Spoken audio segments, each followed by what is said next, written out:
All right. So I am in class right now. It's 6 hour. I'm filming this because a number of people are gone, whether you're in 6 hour or in first hour. And so I thought I can just send you the video when you ask me, what did we do in class today? Because I'm sure all of you are going to ask me that. Okay. So today we're going to kind of pick up where we left off. The last couple of days, we have been talking a lot about states and nations, right? The configuration of states and nations. Today, we're going to talk a little bit about the history of kind of like our modern state system.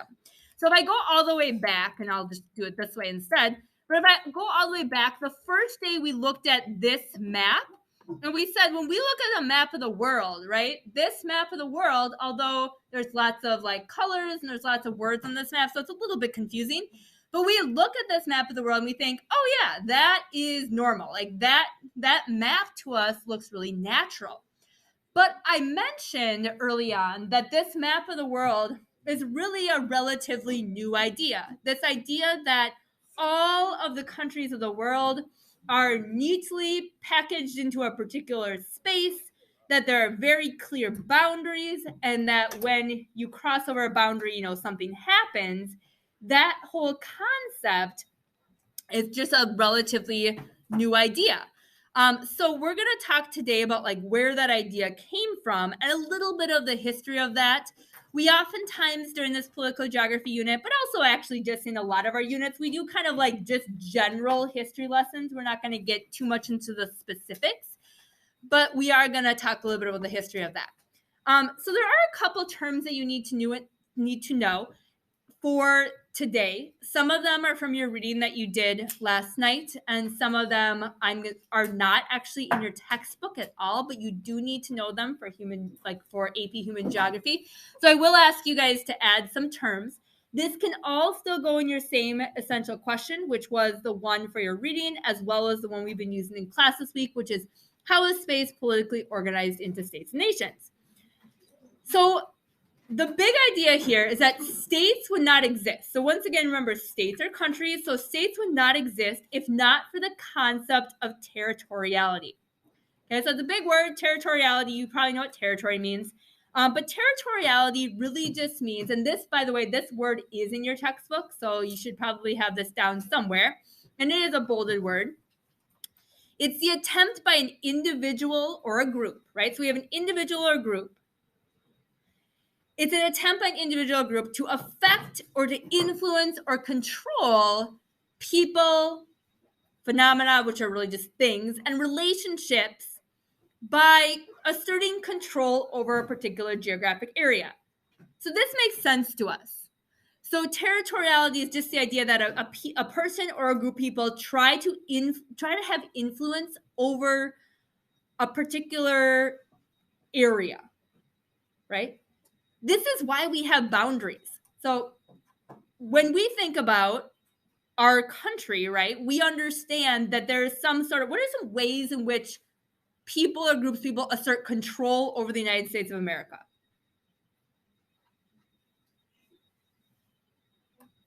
Yeah? Government, right? So government.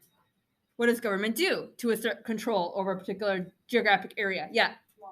Laws. They create laws, right?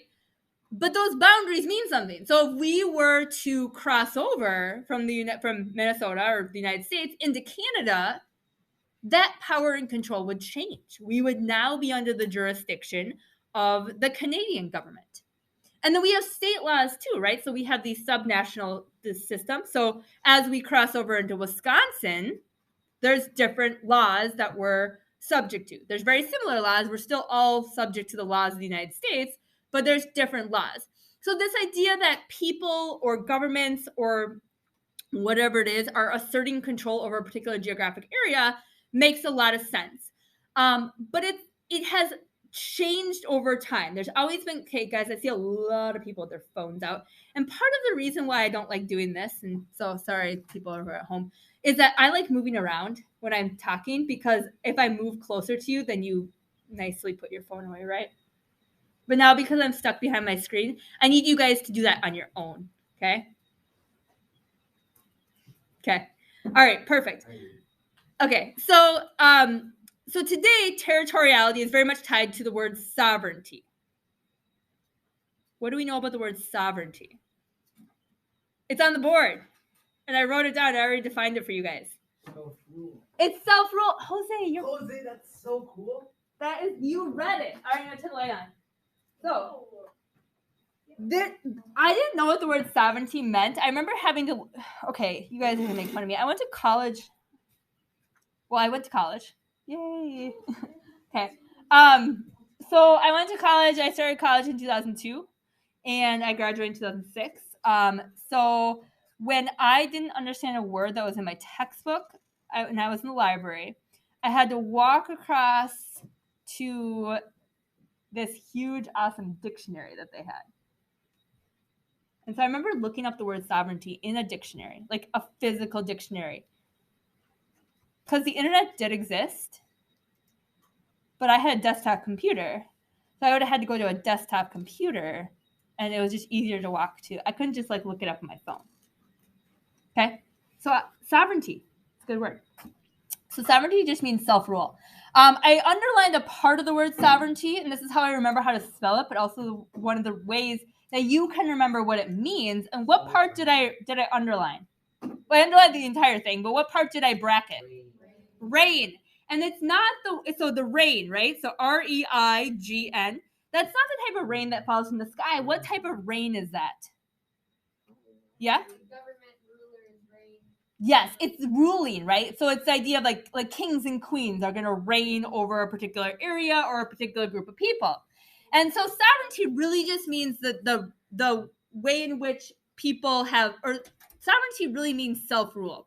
So if a group of people have sovereignty, or if a country has sovereignty, or whatever it is, if you guys had sovereignty over this classroom, which you don't entirely, you would have the right to rule yourself. And so when we think about the state today, we talk about sovereignty and territory. All of these are intertwined, but this whole concept really was generated in the 1600s and then diffused to the rest of the world. Now, when we think about 1700s, we think about historical diffusion. How were a lot of things diffused from Europe to the rest of the world? What is the process that diffused a lot of things to the rest of the world? Yes. Colonialism. Okay, so colonialism is not only going to diffuse languages, diffuse religions, it's going to diffuse the ideas about how we should think about space, how we should think about territory and think about countries. That also diffused to the rest of the world through colonialism. Okay. So there is a term in your textbook, which is the Peace of Westphalia. And it is basically a peace treaty that ended the 30 Years' War in Europe in 1648. There are very, very few historical events that you need to memorize for human geography. This is not one. Okay, so it is a bolded term in your textbook. It will not be on the Unit 4 test. Okay, so you don't need to like cross it out or get rid of it or anything, but the reason it is in your textbook. So, for example, one term that you will need to know from Unit 4 is you need to know what the Berlin Conference is. Like you need to know what the Berlin Conference is. You need to know why it's important. We'll get to it later. I'm just saying that we do need to know some historical events, but this is a bolded term in your text. It's not necessarily one that you need to absolutely memorize. The reason that they have it there, though, is that this peace treaty was kind of one of the first times that that it was really defined that territory equals your society. So historically, kings and queens, rulers, whatever we would call these rulers, would rule over a group of people. Okay, we called them like subjects, right? Like if you guys think about like historical types of ways that kings and queens would rule, or even if you've like listened to fairy tales or whatever, right? We would kings and queens would have subjects. And it didn't really matter where those people moved. They were still the subjects, right? There was some geographic area, like if they moved really far away, but it was less common for a king and queen really to have very clear boundaries, or a ruler to have very clear boundaries. There was a lot of foggy boundaries, like my kingdom's over here, your kingdom's over there. Like in between is kind of like no man's land, right? So it was more about like the people oftentimes, and it would shift, it would overlap sometimes. But the Peace of Westphalia was really the first time that a treaty really defined territory as a fixed element. It wasn't fluid anymore. And that's the way that we think of territory today. We don't think of boundaries as shifting a lot. They do shift, but oftentimes it's a big deal when boundaries shift. So this was kind of the first time. So I'm going to show you guys a whole bunch of maps. They're going to go really quickly. You don't need to memorize these maps. Don't ask me specifics about these maps because I don't have a really incredibly deep knowledge of 1100 Europe. Okay, so please don't ask me specific questions. But the interesting thing about these maps, or at least I find it interesting, is you can kind of see the boundaries change. You can see the boundaries change, but you can also see, so for example, this is Europe in 1100. We have all these kingdoms. We have some really, really large, like the Holy Roman Empire. We have the Roman Empire over here. We have the Kingdom of Hungary, and we have the, so on and so forth. But you also will notice like some like don't have boundaries. They're just kind of like blobs, and then like in between, there's not really anything going on. Some of them have a little bit clearer boundaries. They shift a little bit. Okay, so we have like the Holy Roman Empire, and then we have Savoy,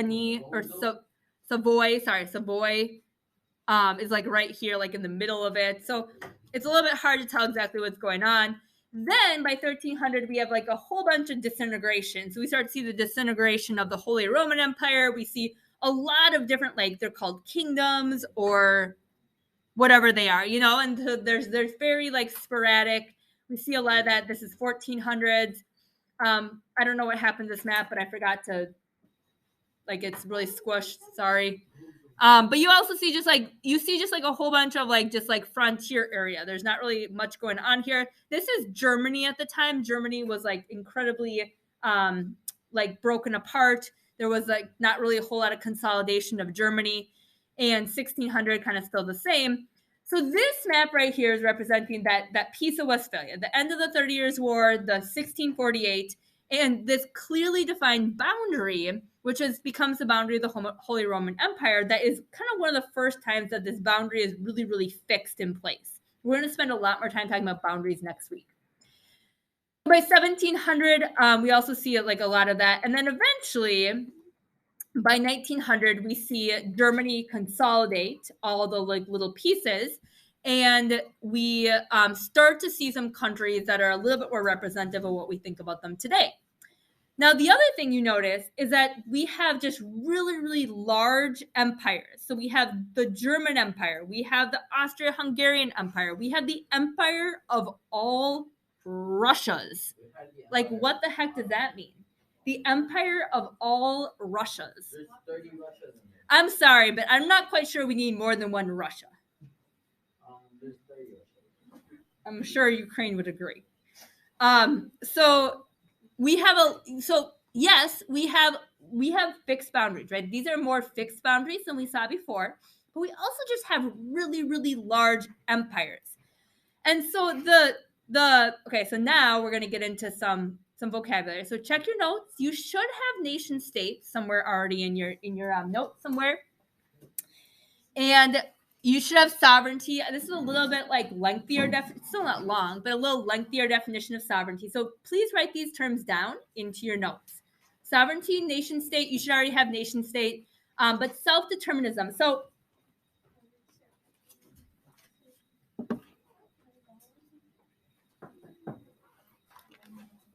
okay, so the concepts of sovereignty, nation state, and self-determinism shape our contemporary world. So we're going to talk about what that means in a minute here.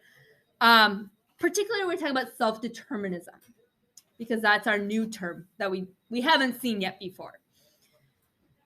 When you take world history next year, you will talk about the concept of a nation state. And all of you guys will tell Mr. Moffat or Mr. Engelhardt, Miss Bosu did an excellent job explaining to us what a nation state was.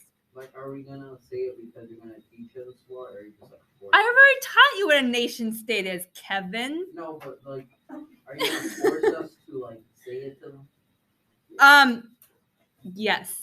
Or are you going? I will give you, if you come back next, here's the thing. If you come back next year and you tell me, today I told Mr. Moffat or Mr. Englehart that Miss Bosu taught us a really great, like that I taught you really well what a nation state was, or self-determinism. It probably won't be till second semester because this comes up more in like 20th century. I will give you candy. What about $20? $10. $10.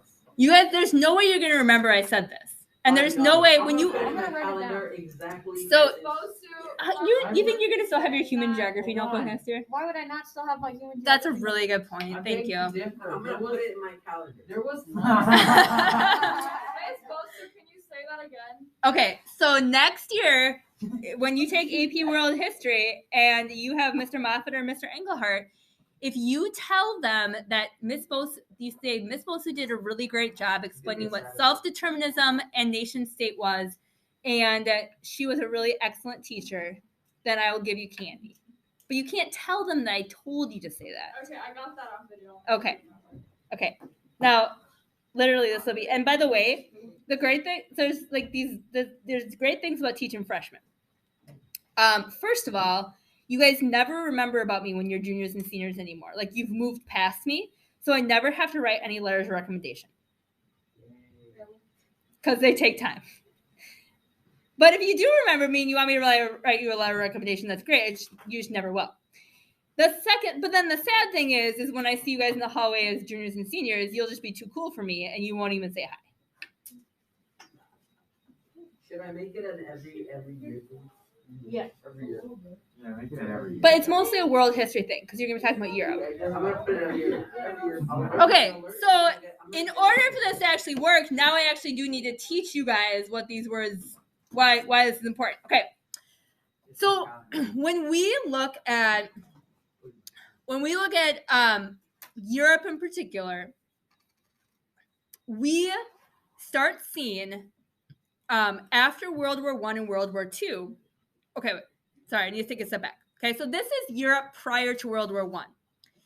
In the next 50 years, Europe is going to engage in two incredibly deadly wars, right? And not just Europe, but they're going to start in Europe. They're both going to start in Europe, and they're going to spread to the entire world.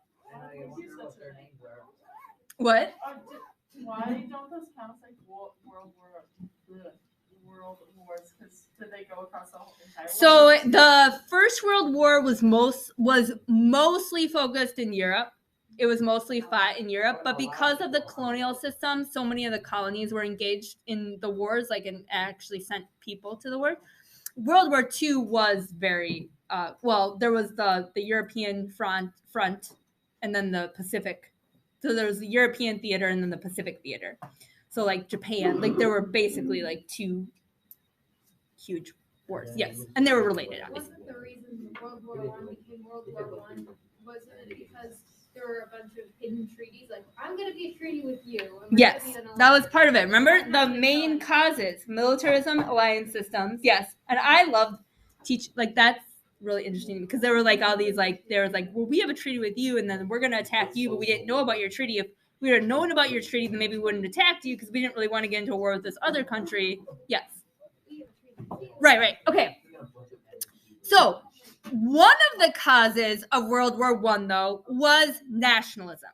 And if you remember back to yesterday, I said that nationalism can mean a couple different things. It could mean that you have strong loyalties to your people, and it can also mean that you have strong loyalties to your state. But if you take a look at, hey guys, focus please. So if you take a look at some of these huge empires, like the Austro-Hungarian Empire and the German Empire and the Empire of all Russias, right? We have those empires are encompassing many different national groups. And the people living within these empires did not feel a really strong affinity to the Austrian-Hungarian Empire. They felt more of an affinity to their national group, more of their regional group. And so that did create tons and tons of conflict. So now World War I is fought, it's over. And one of the ways in which people thought about World War I is they thought, we need to break apart some of these empires. And we, in order to create some stability, our goal should be to create nation states. Remember, nation states are when the nation has its own state. And that nation not only has its own state, but they have sovereignty over their own state. So they have the ability to rule themselves. What a great concept. We allow the people to rule themselves instead of being ruled by all these higher ups or different ethnic groups, right? And this leads to the concept of self-determinism. So self-determinism in the true essence just means that you can determine for yourself. And so in this case, it's the ability of groups of people to have free will and determine their own boundaries. Now, you're never going to be able to do this perfectly because ethnic groups don't necessarily always just live in one particular area. But this was the goal of a lot of the borders that were drawn between World War I and World War II and post-World War II. So now if we take a look at these maps, this is Europe pre-World War I. So same map I kind of just showed you. And there's a whole bunch of countries missing. Okay, so what are some countries that you know that exist in Europe that are just kind of missing from this map? Yeah. Poland, Belarus. Yes, Poland, Belarus. Okay. So now, what just happened? Pre-World War I. Okay. So this is the map of Europe post-World War I. I have them out of order. So now those countries that Kevin just mentioned. Okay, Belarus is not quite there yet because it's still part of Russia. Ukraine's not part of there; it's still part of Russia. But we have Poland, we have Estonia, we have Latvia, Lithuania. Guys, I have one. I do not put your stuff away yet. I have one kind of final point. So we have all this self-determinism. Is this making sense? Okay, tomorrow, not tomorrow because tomorrow's Saturday, but I'm going to ask you guys again what self-determinism is. It's the idea that ethnic groups should be able to choose for themselves. Now, let's go back. So this is Europe today. Let's go back to something that we talked about when we were virtual. Do you guys remember that week? Yeah. Yeah, I'll do it. All right. So you guys are not going to be going until I get through this. Where is it though?